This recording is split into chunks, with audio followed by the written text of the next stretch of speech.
Hello, my name is Akapo Emmanuel. As you may already know, I am the founder and director of Tenstrings Music Institute, Nigeria. You're welcome to my vocal class, my one-on-one voice training class.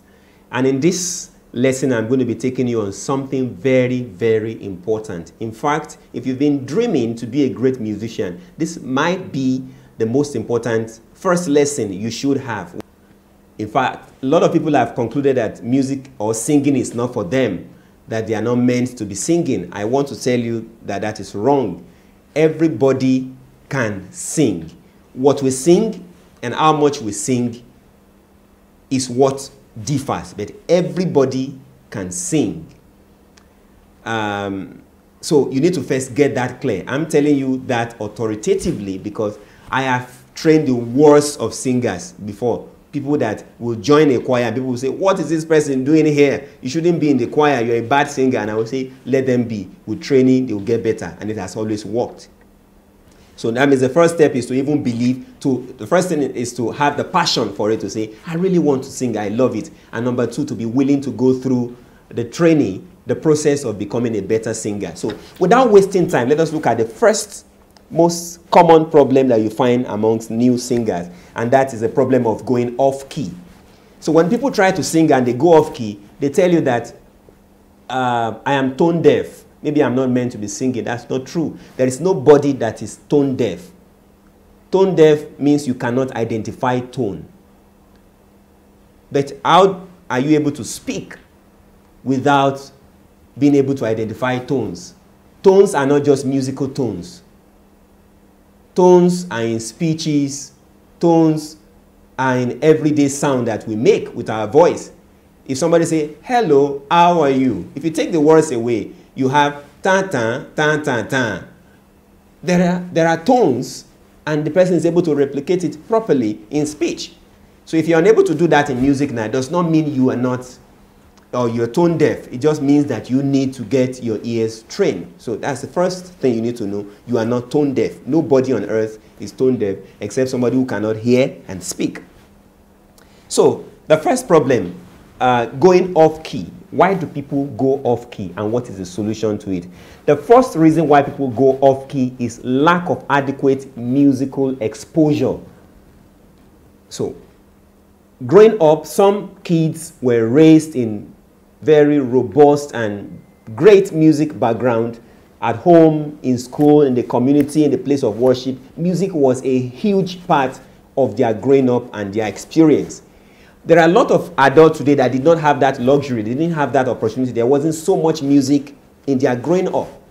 So being part of musical activities growing up automatically gives us some kind of passive ear training or music training for your mind, for your voice, for your hearing generally. So you do not expect somebody who never had that chance to be at the same place with you musically.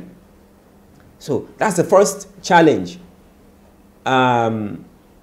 People that did not have enough musical exposure growing up. So if that is one of the reasons why you are not very conversant with sound today, or you think you're tone deaf, it's not too late. You can start to build your musical exposure. When I was growing up, I was raised with more of the highlife, the African genre. I mean, the music that you can find in the immediate, average community. As I started growing up and I realized I wanted to take music further, I wanted to do music professionally, I built my music repertoire. I gathered music from all cultures of the world, from all genres of the world. I got familiar with music from Asia, from America, from Europe, from all around Africa. So you can build your own music portfolio. You can start today by building a robust music exposure for you. That way you're getting familiar with sound. And the rate at which you go off key will naturally be dropping. You keep improving in your ability to identify tones because now you're used to a lot of singing, a lot of scales, a lot of movements vocally from all around the world. You're getting used to how people make use of their voice, whether you pay attention to it or not. The fact that music is now part of your experience. That's the first reason people go off key. The second reason people go off key, inability to patiently internalize sound. when you want to take a sound, more than 70% of the time when a singer goes off key, and I tell them, calm down. I'm going to give you the chord again. Listen. Pick the sound with a hum first from inside your mind. Then bring out the sound before the first word. So, let's say I give this chord.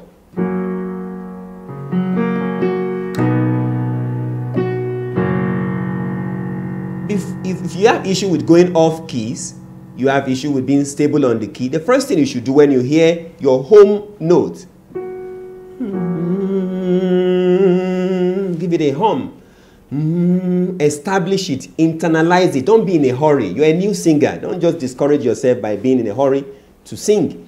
When you hear your sound, take a little hum internally. Get the sound circulating in your mind, in your head. Picture singing in your mind before you sing out. Don't just hear an intro and then you just jump into singing.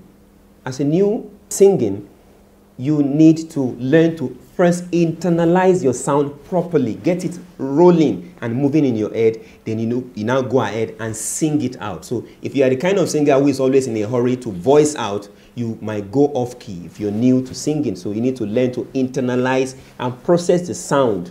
Sometimes come up with a hum before you take your first line of words.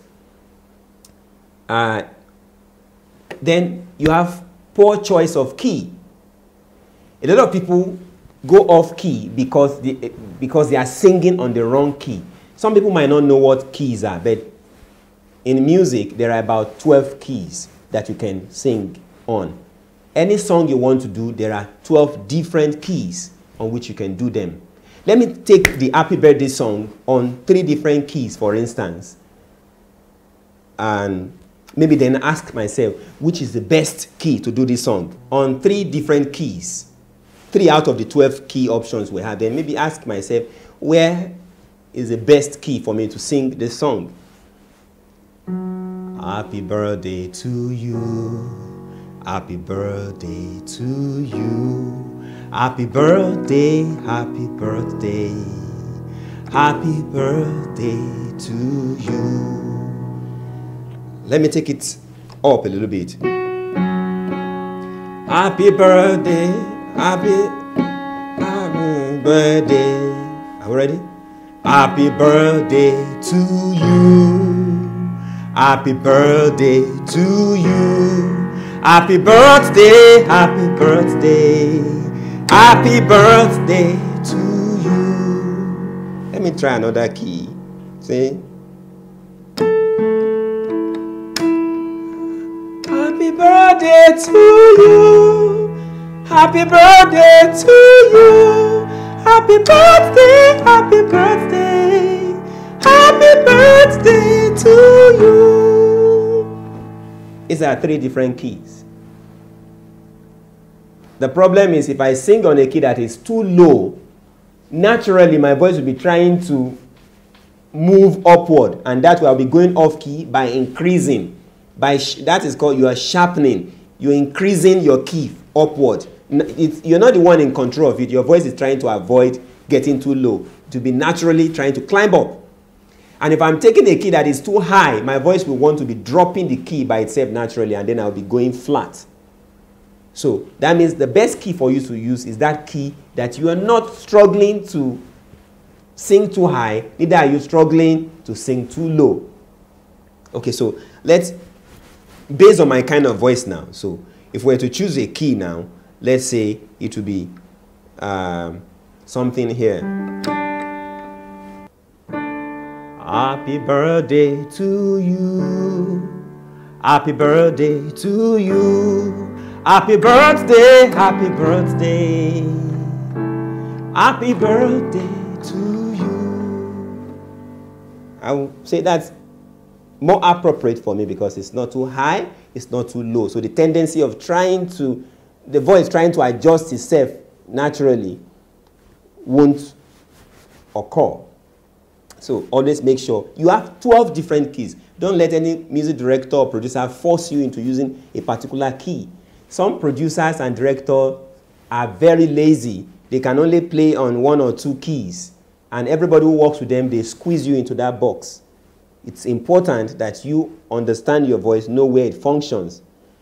Then you should also not get it wrong by saying, my voice is on key C, my voice is on key F sharp. There is nothing like that. Every song you sing will determine its own key. So nobody has a permanent key in music. Your kind of song or the type of song you want to do at any point in time will help you to select an appropriate key. And the last reason why people go off key is the use the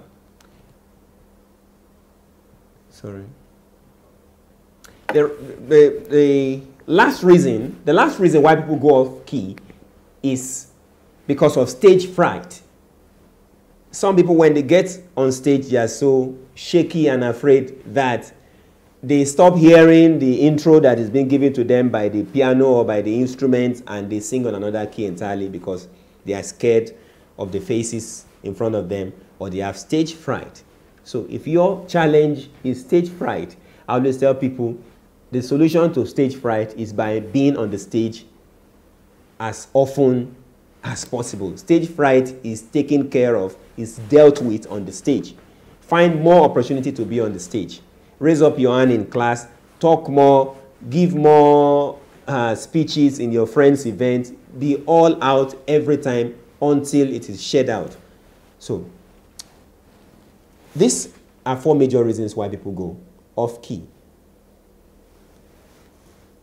But then, there are exercises you need to take to culture your voice to identify sound and be able to produce it correctly.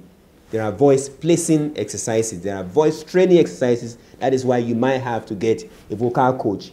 In addition to taking to some of the corrections I've given, you also need proper voice training. As a beginner in singing, there are vocal exercises that will get your voice placement right. All right? So that's the first problem most singers have, going off key. Second problem is poor range. Before we take poor range, let's say I think breath control should come for them. The second most popular problem with singing amongst new singers is poor breath management, breath control. A lot of time when I'm in vocal class and I tell students breathe in, if I people, that's not breathing in, that's just breathing out.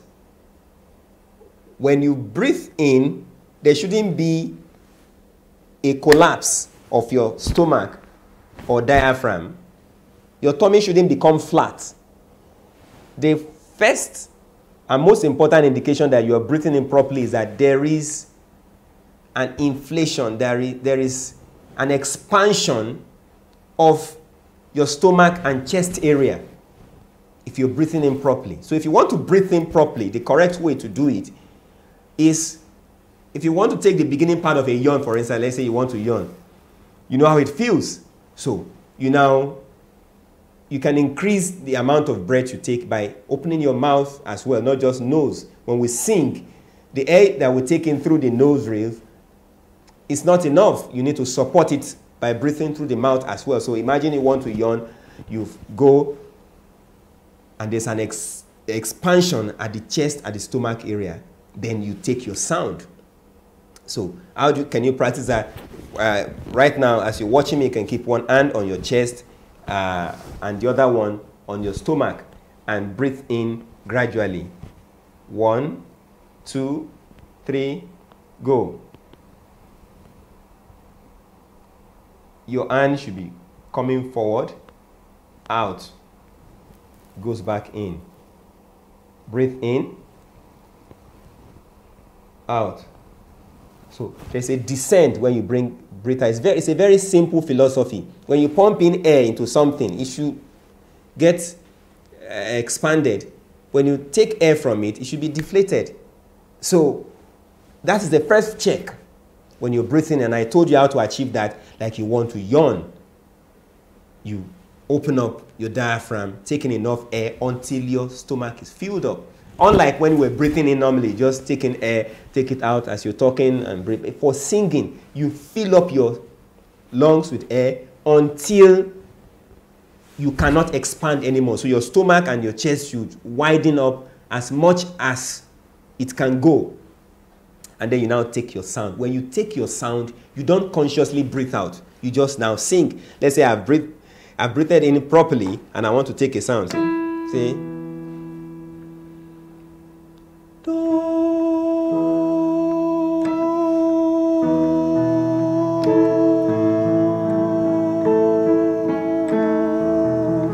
Now, that continues until you want to stop, really.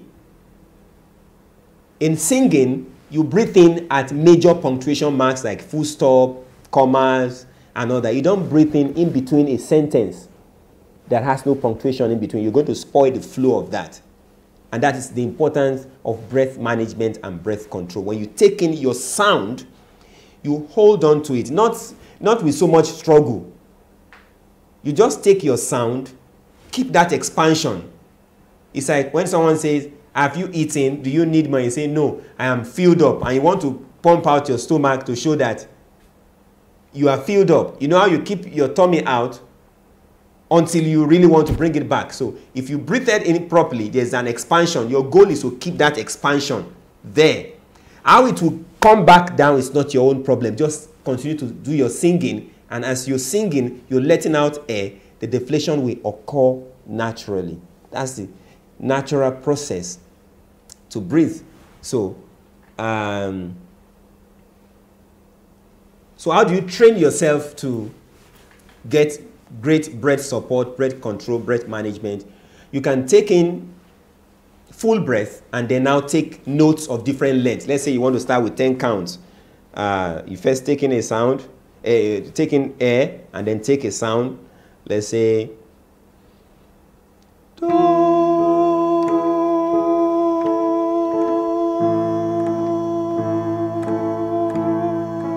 you increase the length to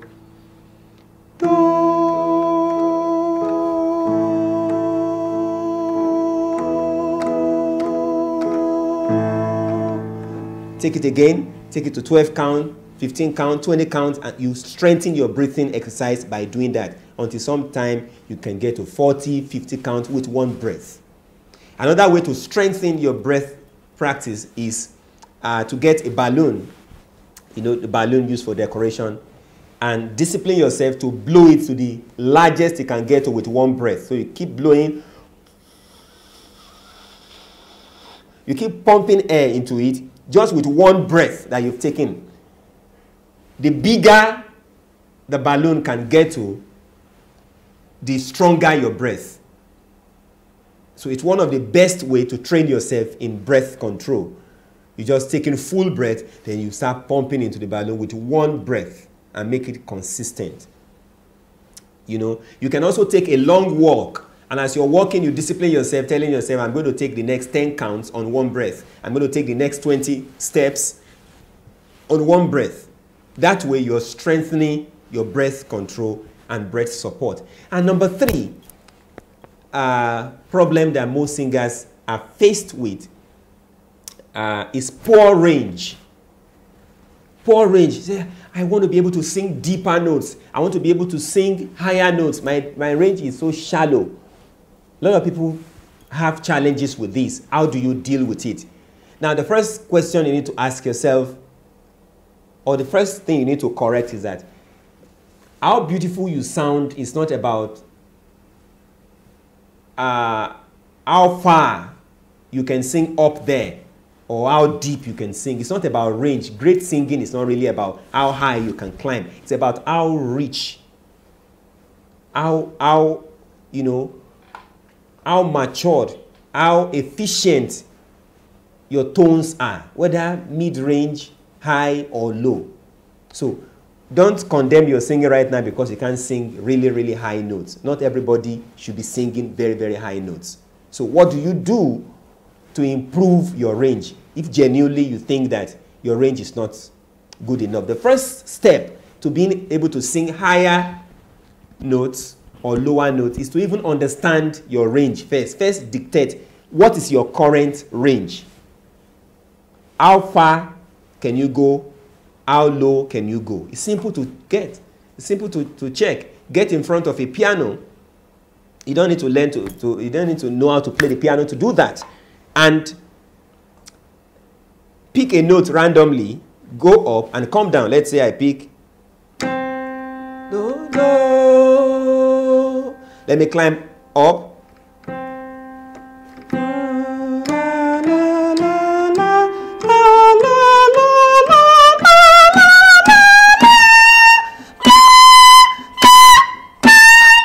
So that seems to be my highest. Let me start from that place again.